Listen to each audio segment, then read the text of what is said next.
Iran America യുദ്ധം ആരംഭിച്ച് 2 ആഴ്ച പിന്നിട്ടിരിക്കുന്നു. പക്ഷേ സംഘർഷാവസ്ഥയ്ക്ക് ഇതുവരെയും ഒരു കുറവും വന്നിട്ടില്ല. ഇസ്രായേലിൻ്റെയും അമേരിക്കയുടെയും മുൻപിൽ ഇറാൻ ഒന്നുമല്ല. അതുകൊണ്ട് തന്നെ 3-4 ദിവസങ്ങൾക്കുള്ളിൽ ഇറാനെ സമ്പൂർണ്ണമായി തകർത്ത് അമേരിക്കയും ഇസ്രായേലും തീരുമാനിക്കുന്ന ഭരണ നേതൃത്വത്തെ സിംഹാസനത്തിൽ അവരോധിക്കും എന്ന് വലിയ വായിൽ ബഡായി അടിച്ച ട്രംപ് ഇപ്പോൾ യുദ്ധം അവസാനിപ്പിക്കുവാൻ വഴികളില്ലാതെ പെടാപ്പാടുപെടുന്ന കാഴ്ചയാണ് കാണുവാൻ കഴിയുന്നത്. ഇപ്പോഴും യുദ്ധം അധികം നീളില്ല, ഉടൻ തന്നെ അവസാനിക്കുമെന്നാണ് അമേരിക്കൻ പ്രസിഡന്റ് പറയുന്നതെങ്കിലും നിങ്ങൾ തുടങ്ങിവെച്ച യുദ്ധം ഇനി എപ്പോഴവസാനിപ്പിക്കണമെന്ന് ഞങ്ങൾ തീരുമാനിക്കും എന്നാണ് ഇറാൻ നിശ്ചയദാർഢ്യത്തോടുകൂടി വിളിച്ചു പറയുന്നത്. പരസ്പരമുള്ള ആക്രമണങ്ങളിൽ ഒരു കുറവും ഇതുവരെയും ഇരുപക്ഷവും വരുത്തിയിട്ടുമില്ല. ഇതിനിടയിൽ ഇറാന്റെ ജീവനാഡി എന്ന് വിളിക്കാവുന്ന ഖാർക്ക് ദ്വീപിൽ അമേരിക്ക 2 തവണ ആക്രമണം നടത്തി. അതിന് തിരിച്ചടി എന്ന വണ്ണം അമേരിക്കയുടെ സുഹൃത്ത് രാജ്യങ്ങളിൽ അതിശക്തമായ ആക്രമണം കടുപ്പിച്ചിരിക്കുകയാണ് ഇറാൻ. ഇറാന്റെ ഈ ആക്രമണം പശ്ചിമേഷ്യയെ മാത്രമല്ല ലോകമെമ്പാടുമുള്ള രാഷ്ട്രങ്ങളെ പ്രതിസന്ധിയിലേക്ക് തള്ളിയിട്ടിരിക്കുകയാണ്. ഹോർമൂസ് കടലിടുക്ക് അടച്ചുകൊണ്ട് ഇറാൻ നടത്തിയ നീക്കം ലോകരാജ്യങ്ങളെ ഞെട്ടിച്ചു. അമേരിക്കയുടെ സ്തുതിപാഠകരായ സഖ്യകക്ഷികൾക്ക് ഹോർമൂസ് കടലിടുക്കിലൂടെ സഞ്ചരിക്കുവാൻ ഇറാന്റെ അനുവാദമില്ലാതെ നടക്കില്ല എന്നുള്ള തീരുമാനം ലോകത്തിന്റെ ചലനത്തെ തന്നെ ഏകദേശം മന്ദഗതിയിലാക്കി കളഞ്ഞു. നിമിഷ നേരങ്ങൾ കൊണ്ട് ഇറാനെ തകർത്ത് തങ്ങളുടെ വരുതിയിൽ കൊണ്ടുവരും എന്ന് വിളിച്ചു പറഞ്ഞ അമേരിക്കയും ഇസ്രായേലും ഇപ്പോൾ ഹോർമൂസ് കടലിടുക്കിന്റെ നിയന്ത്രണം പിടിച്ചെടുക്കുവാൻ വേണ്ടി ലോകരാഷ്ട്രങ്ങളോട് സഹായം അഭ്യർത്ഥിച്ചിരിക്കുന്ന നാണം കെട്ട സ്ഥിതിയാണ് ലോകം കാണുന്നത്. ചുരുക്കത്തിൽ ഇറാനെ അങ്ങനെയൊന്നും എഴുതിത്തള്ളാൻ പറ്റില്ല എന്ന് വളരെ വ്യക്തമായ സന്ദേശമാണ് ഈ യുദ്ധം ലോകത്തിന്റെ മുൻപിലേക്ക് കൊണ്ടുവരുന്നത്. ഇസ്രായേലിന്റെയും അമേരിക്കയുടെയും ആക്രമണങ്ങൾ അത് തുടർന്നുകൊണ്ടേയിരിക്കുകയാണ്. തുടങ്ങിയ സമയത്തുണ്ടായിരുന്ന ആ രീതിയിൽ നിന്ന് വലിയ വ്യത്യാസമൊന്നും ഇപ്പോഴും അതിന് സംഭവിച്ചിട്ടില്ല. B-2 ബോംബർ വിമാനങ്ങൾ ഉപയോഗിച്ചുകൊണ്ടാണ് അവർ തുടക്കം മുതൽ ആക്രമണം നടത്തുന്നത്. എന്നാൽ ഇറാൻ യുദ്ധത്തിന്റെ അടുത്ത ഘട്ടത്തിലേക്ക് ആരംഭിച്ചിരിക്കുന്നു എന്നാണ് അന്താരാഷ്ട്ര വിദഗ്ധർ നൽകുന്ന അറിയിപ്പ്. കടന്തൽ കൂട്ടം ഒരുമിച്ചെത്തി ആക്രമിക്കുന്നത് പോലെ കൂട്ടം ചേർന്ന് ആക്രമണം അഴിച്ചുവിടുന്ന ഡ്രോണുകളായിരുന്നു കഴിഞ്ഞ ആഴ്ച വരെ ഇറാൻ യുദ്ധമുഖത്ത് ഒരു കുന്തമുന പോലെ നിലനിർത്തിയിരുന്നത്. അമേരിക്കയുടെ സുഹൃത്തുക്കളായ ഗൾഫ് രാജ്യങ്ങളുടെ വ്യോമ പ്രതിരോധ സംവിധാനങ്ങളുടെ ക്ഷമ പരീക്ഷിക്കുന്നത് ഇത്തരം ഡ്രോണുകളാണ്. കൂട്ടത്തിൽ ദീർഘദൂര ആക്രമണങ്ങൾക്കുള്ള മിസൈലുകളും ഇറാൻ ഇപ്പോൾ ഉപയോഗിക്കുവാൻ തുടങ്ങി. ഇവ രണ്ടും വലിയ സാങ്കേതിക മികവ് വേണ്ടാത്ത തരത്തിലുള്ള പടക്കോപ്പുകളാണ് എന്നുള്ളതാണ് രസകരം. സാധാരണ മിലിറ്ററി ടെക്നോളജിയുടെ കാര്യത്തിൽ മിക്കപ്പോഴും അമേരിക്കയാണ് ഒരു പുതിയ ടെക്നോളജി ആദ്യം ലോകത്തിന് ലോഞ്ച് ചെയ്ത് കാണിക്കുന്നത്. മറ്റു പല രാജ്യങ്ങളും അത് കോപ്പി അടിക്കാറാണ് പതിവ്. എന്നാൽ ഈ അടുത്ത കാലത്ത് അമേരിക്കയ്ക്ക് ഇറാന്റെ കയ്യിൽ നിന്നും ഒരു ടെക്നോളജി കോപ്പി അടിക്കേണ്ട സാഹചര്യം വന്നതായി നിങ്ങൾ കേട്ടിട്ടുണ്ടോ? ഇത് പറയുന്നത് കേൾക്കുമ്പോൾ അവിശ്വസനീയമായി തോന്നാം, പക്ഷേ അതൊരു യാഥാർത്ഥ്യമാണ്. ഇറാന്റെ ടെക്നോളജി അമേരിക്ക കോപ്പി അടിച്ചിരിക്കുന്നു. ഇറാന്റെ ഷഹീദ് 136 എന്ന ഡ്രോൺ ടെക്നോളജിയാണ് അവർ കോപ്പി അടിച്ചത്. റഷ്യ ഓൾറെഡി ഈ ഡിസൈൻ ഇറാന്റെ കയ്യിൽ നിന്ന് വാങ്ങിയിട്ട് അതുപയോഗിച്ച് സ്വന്തമായി ഡ്രോണുകൾ നിർമ്മിക്കുകയും ഉപയോഗിക്കുകയും ചെയ്യുന്നുണ്ട്. മറ്റു പല രാജ്യങ്ങളും ഷഹീദ് 136 ഡ്രോണിൽ നിന്നും ഇൻസ്പിറേഷൻ ഏറ്റെടുത്തുകൊണ്ട് അതുപോലെയുള്ള ഡ്രോണുകൾ സ്വന്തമായി ഉണ്ടാക്കുവാൻ ശ്രമിക്കുന്നുമുണ്ട്. ഇത്രയൊക്കെ ചെയ്യുവാൻ മാത്രം എന്ത് പ്രത്യേകതയാണ് ആ ഡ്രോണുകൾക്കുള്ളത് എന്ന് സ്വാഭാവികമായും നമുക്ക് തോന്നാം. ഈ ഡ്രോണിന്റെ ഡിസൈൻ അത് വളരെയധികം അഡ്വാൻസ്ഡ് ടെക്നോളജി ആയതുകൊണ്ടല്ല, മറിച്ച് വളരെ സിമ്പിളും എഫക്റ്റീവും കുറഞ്ഞ ചെലവിൽ നിർമ്മിക്കാവുന്നതുമായ ഒരു ടെക്നോളജി ആയതുകൊണ്ടാണ് ഇങ്ങനെ മറ്റു പല രാജ്യങ്ങളും ഇതിനെ ഇമിറ്റേറ്റ് ചെയ്യുന്ന സാഹചര്യത്തിലേക്ക് എത്തിയത്. എന്താണ് ഷഹീദ് 136 ഡ്രോണിന്റെ പ്രത്യേകത? നമുക്ക് ഈ ചിത്രങ്ങളിൽ കൂടി ഏകദേശം അതേക്കുറിച്ചുള്ള ഒരു രൂപരേഖ ലഭിക്കും. ഈ കാണിച്ചിരിക്കുന്നതാണ് ഷഹീദ് 136 എന്ന ഡ്രോണിന്റെ മോഡൽ. 8 അടി വീതിയും 11 അടി നീളവുമാണ് ഈ ഡ്രോണിനുള്ളത്. 8 അടി വീതി എന്നതിന്റെ പ്രത്യേകത വിഡ്ത് വൈസ് ഇതൊരു നോർമൽ കണ്ടെയ്നറിനകത്ത് കൊള്ളും എന്നുള്ളതാണ്. പക്ഷേ ഉയരം 11 അടി ഉള്ളത് കൊണ്ട് ഇതിനെ വെർട്ടിക്കലായിട്ട് ഒരു കണ്ടെയ്നറിനകത്ത് കൊള്ളിക്കുവാൻ കഴിയില്ല. അതുകൊണ്ട് തന്നെ ചിത്രത്തിൽ കാണുന്നത് പോലെ ഇങ്ങനെ ചെരിച്ചാണ് ഇതിനെ കണ്ടെയ്നറിനകത്ത് ഫിറ്റ് ആക്കുന്നത്. അവയെ കണ്ടെയ്നറിനകത്ത് ഇങ്ങനെ ചെരിച്ചു നിർത്തുവാൻ ഉപയോഗിക്കുന്ന ആ സ്റ്റാൻഡിൽ തന്നെ അതിനെ ലോഞ്ച് ചെയ്യുവാൻ ആവശ്യമായ റെയിലിംഗ് സംവിധാനങ്ങളുമുണ്ട്. അതുകൊണ്ട് കണ്ടെയ്നറിന്റെ അകത്ത് നിന്ന് തന്നെ ഇവയെ നേരിട്ട് ലോഞ്ച് ചെയ്യാം. ലോഞ്ച് ചെയ്യുന്ന സമയത്ത് കണ്ടെയ്നറിന്റെ ടോപ്പും സൈഡും തുറന്നു വെക്കുവാൻ കഴിയുന്ന രീതിയിലാണ് ആ കണ്ടെയ്നർ നിർമ്മിച്ചിരിക്കുന്നത്. മാത്രമല്ല ലോഞ്ച് ചെയ്യുന്ന സമയത്ത് ഒരു ഹൈഡ്രോളിക് ജാക്ക് ഉപയോഗിച്ച് ഈ കണ്ടെയ്നറിന്റെ ഒരു ഭാഗം ഇങ്ങനെ ഉയർത്തി വെക്കും. എന്നിട്ടാണ് അതിൽ നിന്നും ഓരോരോ ഡ്രോണുകളായിട്ട് ലോഞ്ച് ചെയ്യുന്നത്. ഒരു ശരാശരി കണ്ടെയ്നർ ട്രക്കിൽ ഇത്തരത്തിലുള്ള 5-6 ഡ്രോണുകൾ വരെ ഉണ്ടാവും. ചുരുക്കി പറഞ്ഞാൽ ഒരു കണ്ടെയ്നർ ട്രക്കിനുള്ളിൽ ആർക്കും സംശയം തോന്നാത്ത രീതിയിൽ വളരെ ഈസി ആയിട്ട് എവിടേക്ക് വേണമെങ്കിലും ട്രാൻസ്പോർട്ട് ചെയ്യുവാനും ആവശ്യം വരുന്ന സമയത്ത് അതേ കണ്ടെയ്നറിൽ നിന്നും തന്നെ ലോഞ്ച് ചെയ്യുവാനും കഴിയുന്ന രീതിയിലാണ് ഈ ഡ്രോൺ രൂപകൽപ്പന ചെയ്തിരിക്കുന്നത്. ഈ ഒരു സൗകര്യം ഉള്ളതുകൊണ്ട് ഡ്രോണുകൾ നിർമ്മിക്കുകയും സൂക്ഷിക്കുകയും ചെയ്യുന്ന അണ്ടർഗ്രൗണ്ട് ബങ്കറുകളിൽ നിന്നും ഒരുപാട് ദൂരെ കൊണ്ടുപോയ ശേഷമാണ് ഇവയെ ലോഞ്ച് ചെയ്യുന്നത്. അതുകൊണ്ട് തന്നെ ഡ്രോൺ ലോഞ്ച് ചെയ്ത ലൊക്കേഷൻ ട്രേസ് ചെയ്താലും അതിൽ നിന്നും അതിന്റെ സ്റ്റോറേജ് ലൊക്കേഷനോ പ്രൊഡക്ഷൻ ഫെസിലിറ്റിയോ കണ്ടുപിടിക്കുവാൻ കഴിയുകയില്ല. മിലിറ്ററി ഡ്രോണുകൾക്ക് സാധാരണ വിമാനങ്ങൾക്കുള്ളതുപോലെയുള്ള ചിറകുകൾ തന്നെയാണ് ഉണ്ടാവാറ്. അങ്ങനെ വരുമ്പോൾ ആവശ്യത്തിന് ലിഫ്റ്റ് കിട്ടുവാൻ ചിറകിന് നല്ല നീളം വേണ്ടി വരും. അത്തരം ഡ്രോണുകളെ ഒരു കണ്ടെയ്നറിനകത്ത് കൊള്ളിക്കുവാൻ ബുദ്ധിമുട്ടാണ്. എന്നാൽ ഷഹീദ് 136 അതൊരു ട്രയാങ്കിൾ ഷേപ്പിലുള്ള ചിറകാണ്. ഡെൽറ്റ വിങ് എന്നാണ് ഇങ്ങനെയുള്ള വിങ്സിനെ വിളിക്കുക. സാധാരണ സൂപ്പർസോണിക് വിമാനങ്ങൾക്കാണ് ഇത്തരം ഡെൽറ്റ വിങ്സ് ഉപയോഗിക്കാറുള്ളത്. പക്ഷേ ഇവിടെ അത് ഉപയോഗിച്ചിരിക്കുന്നത് ചിറകിന്റെ നീളം കുറയ്ക്കുവാനും ഉള്ള നീളം വെച്ച് മാക്സിമം ലിഫ്റ്റ് കിട്ടാനും വേണ്ടിയിട്ടാണ്. ഷഹീദ് എന്ന ഡ്രോണിന്റെ മാനുഫാക്ചറിങ്ങിനായിട്ട് കൂടുതലും ഉപയോഗിക്കുന്നത് ഫൈബർ ഗ്ലാസും റീഇൻഫോഴ്സ്ഡ് പ്ലാസ്റ്റിക്കുമാണ്. ഭാരവും കോസ്റ്റും കുറയ്ക്കുവാൻ വേണ്ടിയാണ് ഇങ്ങനെ ചെയ്തിരിക്കുന്നത്. മെയിൻ സ്ട്രക്ചറൽ ഫ്രെയിമും എൻജിൻ പിടിപ്പിക്കുന്ന ഭാഗങ്ങളും മാത്രമേ മെറ്റാലിക് ആയിട്ടുള്ളൂ.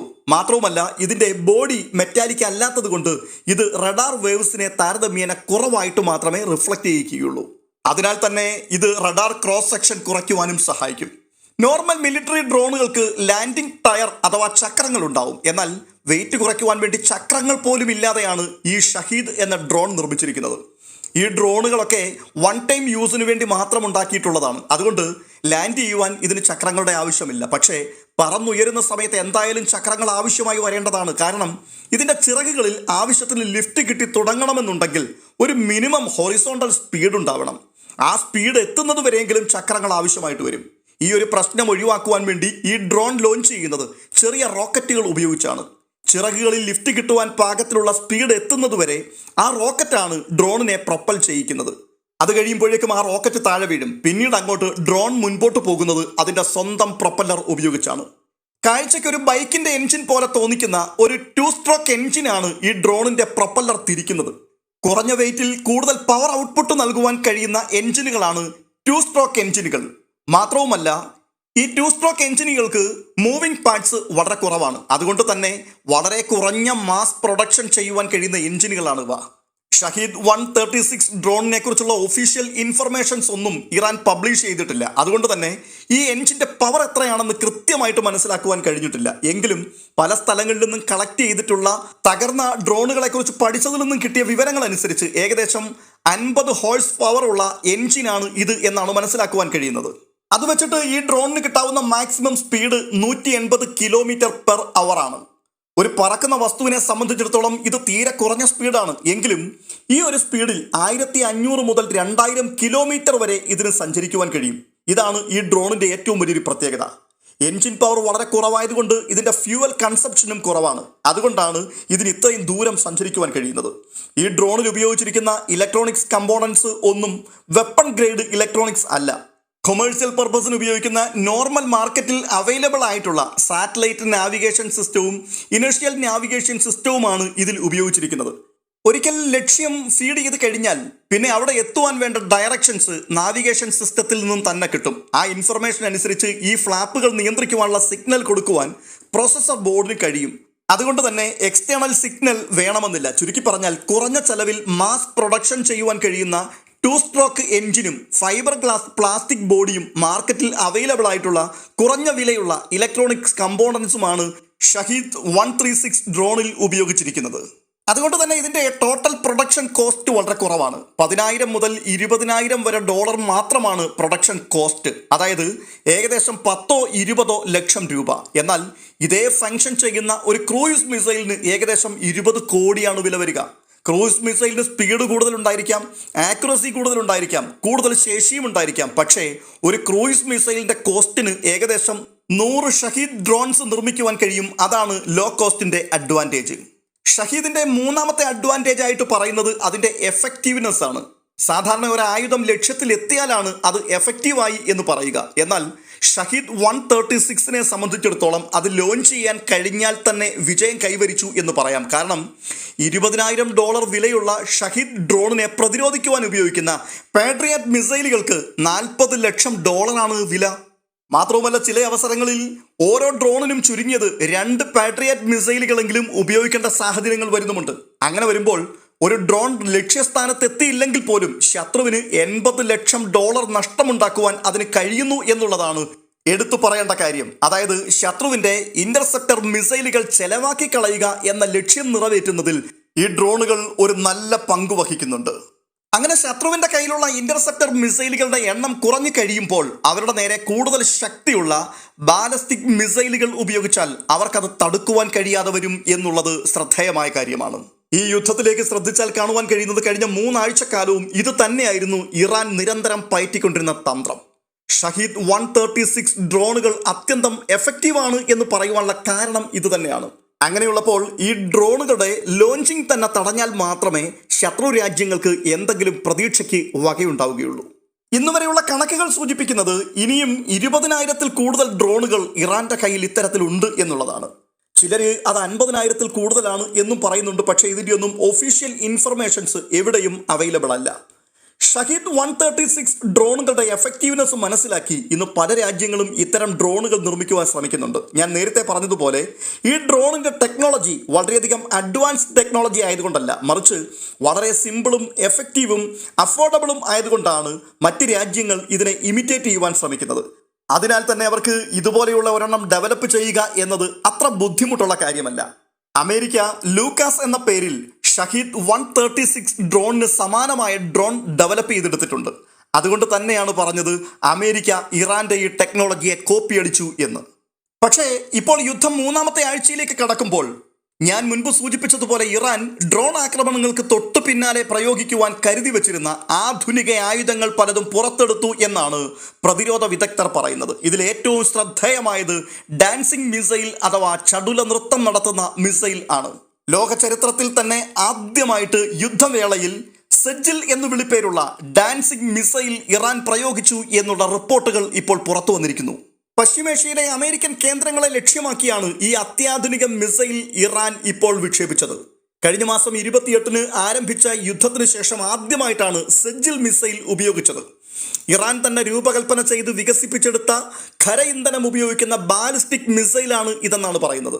എന്നാൽ ചൈനയാണ് ഈ മിസൈൽ വികസിപ്പിച്ച് ഇറാന് നൽകിയത് എന്നും ചില കേന്ദ്രങ്ങൾ റിപ്പോർട്ട് ചെയ്യുന്നുണ്ട്. ഏകദേശം 2000 കിലോമീറ്റർ പരിധിയുള്ള മിസൈലിന് 700 കിലോഗ്രാം ആയുധം വഹിക്കുവാൻ കഴിയും.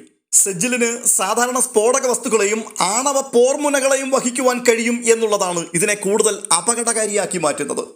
ഉയർന്ന ഉയരത്തിൽ സഞ്ചരിക്കുമ്പോൾ തന്നെ കൂടെ ദിശ മാറ്റി സഞ്ചരിക്കുവാനുള്ള കഴിവുള്ളതിനാലാണ് ഈ മിസൈലുകളെ ഡാൻസിംഗ് മിസൈൽ എന്ന് വിളിക്കുന്നത്. ഇസ്രായേലിന്റെ പുകൾപ്പെട്ട അയൺ ഡോൺ പോലെയുള്ള മിസൈൽ പ്രതിരോധ സംവിധാനങ്ങളെ വെട്ടിച്ചു കിടക്കുവാൻ ഈ മിസൈലിന് സാധിക്കുമെന്നാണ് ഇറാന്റെ അവകാശവാദം. Centre for strategic and international സ്റ്റഡീസിന്റെ വിവരണ പ്രകാരം ഈ മിസൈലിന് ഏകദേശം 18 മീറ്റർ നീളവും 1.25 മീറ്റർ വ്യാസവുമുണ്ട്. വേഗത്തിൽ വിക്ഷേപണത്തിന് സജ്ജമാക്കുവാൻ കഴിയുന്നതാണ് ഇതിന്റെ തന്ത്രപ്രധാനമായ മേന്മ. 1990-കളുടെ തുടക്കത്തിലാണ് ഇറാൻ സെജിൽ എന്ന മിസൈലിന്റെ രൂപകൽപ്പന ആരംഭിച്ചത്. 2008-ലും 2009-ലും ഇതിന്റെ പരീക്ഷണ വിക്ഷേപണം നടത്തുകയും ഏകദേശം 800 കിലോമീറ്റർ സഞ്ചരിച്ച് ഈ മിസൈലുകൾ അവയുടെ കഴിവ് തെളിയിക്കുകയും ചെയ്തു. 2009 മുതൽ വീണ്ടും ഈ മിസൈലുകളെ പരിഷ്കരിച്ച് 4 അധിക പരീക്ഷണങ്ങൾ കൂടി ഇറാൻ നടത്തി. 6-ാമത്തെ പരീക്ഷണത്തിൽ ഈ ഡാൻസിംഗ് മിസൈൽ ഇന്ത്യൻ മഹാസമുദ്രത്തിലേക്ക് ഏകദേശം 1900 കിലോമീറ്റർ സഞ്ചരിച്ചതായി റിപ്പോർട്ട് ചെയ്യപ്പെട്ടിട്ടുണ്ട്. മധ്യ ഇറാനിൽ നിന്നും വിക്ഷേപിച്ചാൽ ഏകദേശം 7 മിനിറ്റിനുള്ളിൽ ടെൽ അവീവിൽ എത്തുവാൻ സെജിൽ മിസൈലിന് കഴിയുമെന്നാണ് ഇറാൻ അവകാശപ്പെടുന്നത്. ഇവിടെ എടുത്തു പറയേണ്ട മറ്റൊരു സവിശേഷത, ഈ മിസൈൽ പറന്നുയരുന്നത് എതിരാളികൾക്ക് പെട്ടെന്ന് മനസ്സിലാക്കുവാനോ അതിനെ പ്രതിരോധിക്കുവാനുള്ള സമയമോ ലഭിക്കുന്നില്ല എന്നുള്ളതാണ്. അതുകൊണ്ട് തന്നെ മിസൈൽ പറന്നുയരുന്നത് കണ്ടെത്തുവാനും അതിനെ നശിപ്പിക്കുവാനും അവർക്ക് വളരെ ബുദ്ധിമുട്ടാണ്. ഉയർന്ന ഉയരത്തിൽ നൊടിയിട കൊണ്ട് കുതിച്ചു കയറുവാനും അതുപോലെ തന്നെ നിലം പൊത്തുമാറ് താഴേക്ക് പതിക്കുന്ന രീതിയിൽ സഞ്ചരിക്കുവാനും തൊട്ടടുത്ത നിമിഷം ദിശ മാറ്റി മറ്റൊരു മേഖലയിലേക്ക് നീങ്ങുവാനും അങ്ങനെ പ്രവചനാതീതമായ രീതിയിൽ കുതിച്ചു പായുവാനും സെജിൽ മിസൈലുകൾക്ക് കഴിയും. മാത്രവുമല്ല, ഇപ്പോൾ പുറത്തു വരുന്ന മറ്റൊരു റിപ്പോർട്ട് 4000 കിലോമീറ്റർ വരെ വിപുലീകൃത ദൂരപരിധിയുള്ള 3 ഘട്ടങ്ങളുള്ള സെജിൽ 3 ഇറാൻ പരീക്ഷിച്ചു കൊണ്ടിരിക്കുന്നു എന്നുള്ളതാണ്. ഇപ്പോൾ അവർ ഉപയോഗിച്ചുകൊണ്ടിരിക്കുന്ന സെജിൽ 2-ന് ഒരു ആന്റി റഡാർ കോട്ടിംഗ് ഉണ്ട്. ഇത് കാരണം ഇവയെ പരമ്പരാഗത വ്യോമ പ്രതിരോധ റഡാറുകൾക്ക് കണ്ടെത്തുന്നതിന് വളരെ ബുദ്ധിമുട്ടാണ്. ഇറാനിയൻ സ്റ്റേറ്റ് മീഡിയ അവകാശപ്പെടുന്നത് വേവ് 54 എന്ന് പേരിട്ടിരിക്കുന്ന സൈനിക നടപടികളിൽ സെജിൽ മിസൈൽ വ്യാപകമായി പ്രയോഗിച്ചു എന്നാണ്. അമേരിക്കൻ കമാൻഡ് സെന്ററുകളെയും തന്ത്രപ്രധാനമായ സൈനിക അടിസ്ഥാന സൗകര്യങ്ങളെയും ലക്ഷ്യമിട്ട ഈ ഡാൻസിംഗ് മിസൈൽ കഴിഞ്ഞ ദിവസം ഇസ്രായേലിലെ ടെൽ അവീവിൽ കനത്ത നാശം വിതച്ചു. ഇസ്രായേലിലെ 140-ലധികം സ്ഥലങ്ങളിൽ സൈറണുകൾ മുഴങ്ങിയത് സെജിലിന്റെ വരവിനെ തുടർന്നായിരുന്നു അത്രേ. അയൺ ഡോണുകൾ ഈ മിസൈലുകളെ പ്രതിരോധിച്ചുവെങ്കിലും പലതും ആൾപ്പാർപ്പുള്ള സ്ഥലങ്ങളിൽ പതിച്ചതായി റിപ്പോർട്ടുകളുണ്ട്. 3 പേർക്ക് പരിക്കേറ്റിട്ടുമുണ്ട്. കൂടാതെ ഒരു US കോൺസുലേറ്റ് കെട്ടിടത്തിനും കേടുപാടുകൾ വരുത്തിയതായ റിപ്പോർട്ടുകൾ പുറത്തുവരുന്നു. കുവൈറ്റിലെ അൽ ഹരീർ വ്യോമത്താവളം, അലി അൽ സലീം വ്യോമത്താവളം, ക്യാമ്പ് അരീഫ് ജാൻ എന്നിവ ലക്ഷ്യമിട്ടാണ് മറ്റൊരാക്രമണം ഡാൻസിംഗ് മിസൈൽ ഉപയോഗിച്ചുകൊണ്ട് ഇറാൻ നടത്തിയത്. ഇത് ഈ കേന്ദ്രങ്ങളിൽ വൻ നാശനഷ്ടങ്ങൾ വരുത്തിവെച്ചതായും പരിഭ്രാന്തി പരത്തിയതായും IRGC വ്യക്തമാക്കുന്നു. എന്നാൽ സെജിൽ എന്ന ഡാൻസിംഗ് മിസൈൽ ആദ്യമായി ഇറാൻ ഉപയോഗിക്കുന്നത് ഇറാന്റെ ശക്തിയുടെ അടയാളമല്ല, മറിച്ച് നിരാശയുടെ അടയാളമാണ് എന്നാണ് അമേരിക്കയുടെയും ഇസ്രായേലിന്റെയും സ്തുതിപാഠകരായ ചില വിദഗ്ധർ അഭിപ്രായപ്പെടുന്നത്. ശത്രുവിനെ വിചാരിച്ചതുപോലെ മുറിവേൽപ്പിക്കാൻ കഴിഞ്ഞില്ല എന്ന തോന്നലുകളാണ് സെജിൽ റേഞ്ച് മിസൈലുകളിലേക്ക് തിരിയുവാൻ കാരണമായത് എന്ന് അവർ അനുമാനിക്കുന്നു. ഇതിനിടെ യുദ്ധം 17 ദിവസം പിന്നിടുകയാണ്. ഇസ്രായേലിനൊപ്പം ഗൾഫ് രാജ്യങ്ങൾക്ക് നേരെയും ഇറാൻ മിസൈലുകളും ഡ്രോണുകളും വർഷിക്കുന്നത് തുടരുന്നു. പുലർച്ചെ ദുബായ് അന്താരാഷ്ട്ര വിമാനത്താവളത്തിന് സമീപമുള്ള ഇന്ധന ടാങ്കിൽ ഡ്രോൺ ആക്രമണമുണ്ടായി. വൻ തീപിടുത്തത്തിന് ഇത് കാരണമാക്കി. കഴിഞ്ഞ ദിവസമാണ് ഇറാൻ ഓപ്പറേഷൻ ട്രൂ പ്രോമിസ് 4ന്റെ 54ാം തരംഗം അല്ലെങ്കിൽ 5th വേവ് ആരംഭിച്ചത്. ഇത് ഇസ്രായേലിനെ ലക്ഷ്യം വെച്ച് തന്നെയായിരുന്നു.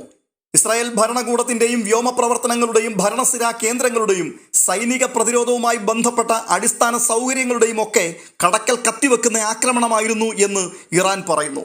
ഇസ്രായേലിൽ ഇറാൻ നടത്തിയ ആക്രമണങ്ങളിൽ 12 പേർ കൊല്ലപ്പെട്ടു എന്നാണ് കണക്ക്. മാർച്ച് 1 ജെറുസലേമിനടുത്തുള്ള ബേറ്റ് ഷമീസിൽ ഇറാൻ നടത്തിയ മിസൈൽ ആക്രമണത്തിൽ 9 പേർ കൊല്ലപ്പെട്ടു. തെക്കൻ ലെബനനിൽ തങ്ങളുടെ 2 സൈനികർ കൊല്ലപ്പെട്ടതായി ഇസ്രായേൽ സൈന്യം സ്ഥിരീകരിക്കുകയും ചെയ്തു. യുദ്ധത്തിനിടെ ആകെ 2000-ത്തിലധികം പേർ മരിച്ചതായിട്ടാണ് റിപ്പോർട്ടുകൾ. കൂടുതലും ഇറാനികളാണ്. സംഘർഷം ആരംഭിച്ചതിനു ശേഷം ഇറാനിൽ ഉടനീളം 15,000-ത്തിലധികം ലക്ഷ്യങ്ങൾ US ഇസ്രായേൽ സൈന്യങ്ങൾ ആക്രമിച്ചതായി പെന്റഗൺ റിപ്പോർട്ട് ചെയ്തിട്ടുണ്ട്. പോരാട്ടം തുടരുന്നതിനിടയിൽ ഏകദേശം 2500 മറൈൻ സൈനികരോടൊപ്പം പെന്റഗൺ USS ട്രിപ്പോളി എന്ന കരയിലും കടലിലും യുദ്ധം ചെയ്യുവാൻ കഴിയുന്ന ആംഫിബിയസ് യുദ്ധക്കപ്പൽ ഇറാൻ മേഖലയിലേക്ക് അയച്ചതായും അമേരിക്കയിൽ നിന്നുള്ള റിപ്പോർട്ടുകൾ വരുന്നു. ഇത് കരയുദ്ധത്തിനുള്ള തയ്യാറെടുപ്പാണ്. ഇറാൻ ഭരണകൂടത്തോട് എതിർപ്പുള്ള കുർദുകളെ ഉപയോഗിച്ച് ആക്രമണം നടത്താനായിരുന്നു ആദ്യം അമേരിക്ക ശ്രമിച്ചത്. ഇറാന്റെ ഭൂപ്രകൃതിയെക്കുറിച്ച് ഗ്രാഹ്യമുള്ളവരാണ് കുർദുകൾ. അവർക്ക് പിന്തുണ നൽകാനാണ് അമേരിക്കൻ സൈനികരും ഇറാനിൽ എത്തുന്നത്. ഇതേക്കുറിച്ചുള്ള പല വാർത്തകളും ഇപ്പോൾ പ്രചരിച്ചു തുടങ്ങിയിട്ടുണ്ട്. അതേസമയം കഴിഞ്ഞ ദിവസം പുറത്തു വന്ന നെതന്യാഹുവിന്റെ മറ്റൊരു വീഡിയോ വീണ്ടും വിവാദങ്ങൾക്ക് ഇട നൽകിയിട്ടുണ്ട്. ഇത് AI ആണോ എന്നാണ് പലരും ചോദിക്കുന്നത്. അതിന് ചില കാരണങ്ങളുമുണ്ട്. നെതന്യാഹുവിന്റെ വീടിന് മുകളിൽ ഇറാൻ ബോംബിട്ടുവെന്നും മറ്റൊരാക്രമണത്തിൽ ഇസ്രായേലിന്റെ ഒരു മന്ത്രി കൊല്ലപ്പെട്ടുവെന്നും സ്ഥിരീകരിക്കാത്ത വാർത്തകൾ വന്നിരുന്നു. എന്നാൽ കോഫി കുടിക്കുന്ന വീഡിയോ പുറത്തുവിട്ട് താൻ ജീവനോടെ ഉണ്ട് എന്ന് തെളിയിക്കുകയായിരുന്നു നെതന്യാഹു. തന്റെ മരണത്തെക്കുറിച്ചുള്ള കിംവദന്തിയെയും നെതന്യാഹു പരിഹസിക്കുന്നുണ്ട്. കോഫി എനിക്ക് വളരെ ഇഷ്ടമാണ്, മരണം വരെയും ഞാൻ കോഫി കുടിക്കും എന്ന അർത്ഥം വരുന്ന തരത്തിലാണ് അദ്ദേഹത്തിന്റെ പരാമർശം വന്നത്. I am dead for coffee എന്നായിരുന്നു നെതന്യാഹു വീഡിയോയിൽ പറഞ്ഞിരുന്നത്. ഒടുവിലായി ഞാൻ എൻ്റെ ജനങ്ങൾക്ക് വേണ്ടി മരിക്കും എന്നും അദ്ദേഹം പറഞ്ഞു വെക്കുന്നുണ്ട്. എന്നാൽ ഈ പുറത്തു വന്ന ചിത്രത്തിൽ നെതന്യാഹുവിന് ഒരു കയ്യിൽ 6 വിരലുകൾ ഉള്ളതായി കണ്ടുവെന്നും അത് നിർമ്മിത ബുദ്ധി ഉപയോഗിച്ച് തയ്യാറാക്കിയ ചിത്രമാണ് എന്നും ചില കമന്റുകൾ വന്നിരുന്നു. അതായത് നെതന്യാഹുവിന്റെ വിരലുകൾക്ക് പരിക്കേറ്റുവെന്നും അത് മറയ്ക്കുവാൻ നിർമ്മിത ബുദ്ധി ഉപയോഗിച്ച് പുതിയ ചിത്രം അവർ തയ്യാറാക്കി എന്നുമാണ് പലരും പറഞ്ഞിരുന്നത്. അത് ശരിയല്ല എന്ന് കാട്ടുവാൻ നെതന്യാഹു 2 കൈകളും ഉയർത്തിക്കാട്ടുകയും ചെയ്യുന്നുണ്ട്. എന്നാൽ ഇപ്പോൾ വരുന്ന രസകരമായ മറ്റൊരു വാർത്ത ആ വിരലുകൾ ഉയർത്തി കാണിച്ച ആ ചിത്രവും AI തന്നെ ജനറേറ്റ് ചെയ്ത് പുറത്തു കൊണ്ടുവന്നതാണ് എന്നാണ്. ഈ വാർത്തകൾ പ്രചരിക്കുമ്പോൾ തന്നെ മറുവശത്ത് ഇറാന്റെ പരമോന്നത നേതാവായ മുജ്തബ ഖമനേയി അതിദാരുണമായി കൊല്ലപ്പെട്ട് കാണാം എന്നുള്ള വാർത്ത ട്രംപ് ആവർത്തിച്ചു വ്യക്തമാക്കുന്നു. അല്ല, ഇനി ഒരുപക്ഷെ അയാൾ ജീവനോടെ ഉണ്ടെങ്കിൽ തന്നെ ഇനി ഒരിക്കലും അയാൾക്ക് കിടക്കയിൽ നിന്ന് എഴുന്നേൽക്കുവാൻ കഴിയില്ല, മനുഷ്യരൂപം പോലും അയാൾക്കുണ്ടാവില്ല എന്നാണ് അന്താരാഷ്ട്ര വിദഗ്ധരുടെ പലരുടെയും വിലയിരുത്തൽ. അങ്ങനെയുള്ള അഭിപ്രായങ്ങൾ കനക്കുന്നതിനിടയിൽ ഇപ്പോൾ പുതിയൊരു റിപ്പോർട്ട് കൂടി വരുന്നുണ്ട്.